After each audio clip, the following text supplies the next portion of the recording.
क्या अंजाम होगा। और दिल चीर कर देख लेना, इस दिल में तुम्हारा नाम होगा, इस दिल में तुम्हारा नाम होगा। isaga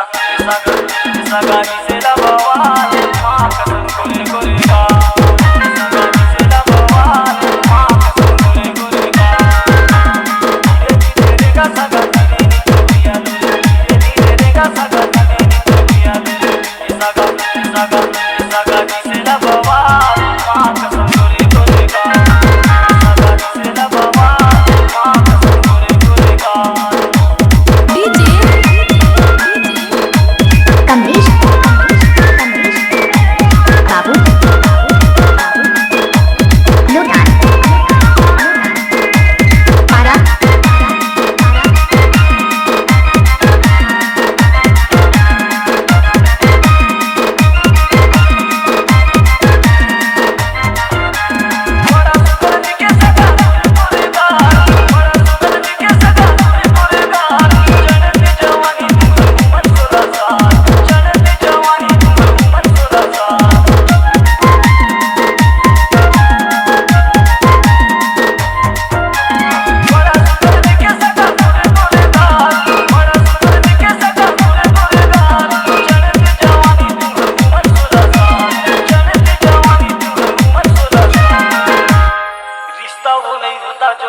दुनिया को दिखाया जाता है,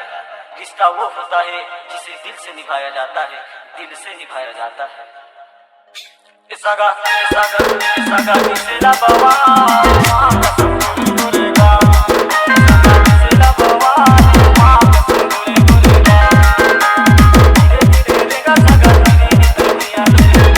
tere ga saga tini niya le isaga isela bawale ma kasam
कोशिश करो कि कोई तुमसे ना रूठे, जिंदगी में अपनों का साथ कभी न छूटे, जिंदगी में अपनों का साथ कभी न छूटे।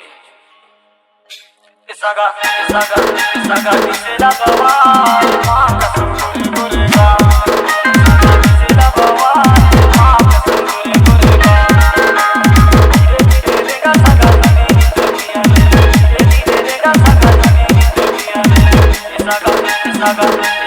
isela bawale ma kasam kore kore ga isaga isela bawale ma kasam kore kore ga tere ga saga tini niya le tere ga saga tini niya le isaga isela bawale ma kasam kore kore ga isaga isela bawale ma kasam kore kore ga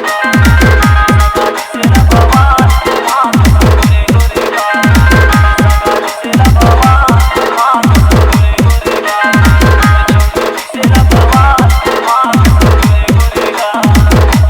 isela bawale ma kasam C-Log Digital Recording Studio, Cordoba. Contact number 99071192115.